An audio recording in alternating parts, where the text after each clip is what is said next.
Urukundo rurababaza, cyane cyane iyo ukunda umuntu utagukunda.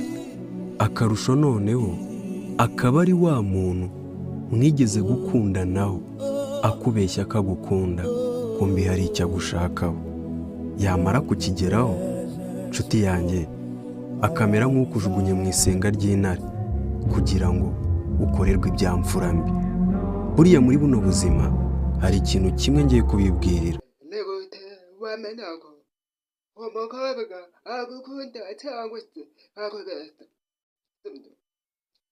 Ntuzigere utareka umukobwa ngo wumve ko azabikubwira ari uko mumarana iminsi. Oya, reka mbabwire. Niba ari isura ya mbere uhuye n'umukobwa,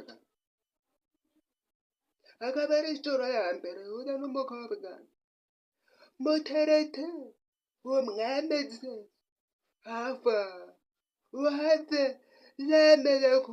yemere cyangwa atemere. Isura ya kabiri musabe ko muzahura mukaganira, mugasohokana, mugatembera, mukaganira. Nabyanga muzamwihorere mwikomereze, kuko icyo ni cyo kimenyetso cyerekana ko umukobwa atagukunda. Niba umukobwa atagukunda, mureke agende, uwo nguwo ntabwo ari uwawe.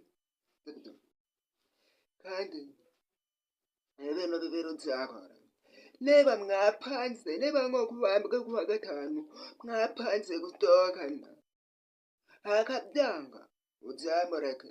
Nicyo kimenyetso kizakwereka ko uyu mukobwa akubeshya. Ibyo byose nutabikora ukazatereta umunsi umwe, ibiri, itatu, ine utaramusohokana, umukobwa byanze bikunze azakubeshya pe. Iminsi ibiri irahagije kumenya yuko uyu mukobwa byavamo cyangwa se bitavamo. Urumva? Kandi niba mwari mumarana igihe mukundana, umukobwa akakubeshya, bizaba bitewe n'amakosa yawe wakoze. Ntugagaterete umukobwa iminsi myinshi mwana. Iminsi myinshi umukobwa aba amaze kukurambirwa. Niyo mpamvu umukobwa agenda gucikaho, akakwanga, akagusuzugura, akakubeshya. Iminsi ibiri yonyine irahagije umenye ko uyu mukobwa byavamo cyangwa se bitavamo. Niba wasabye umukobwa ko musohokana akabyanga, mureke agende.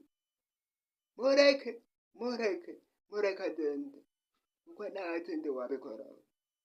Urumva? Urukundo rurababaza, ariko bisaba kurwitwaramo neza.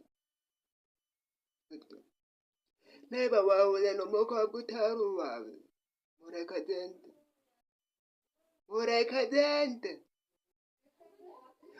Kugira ngo uzababare mu rukundo, mureke agende rwose, afate inzira ashaka. Urumva?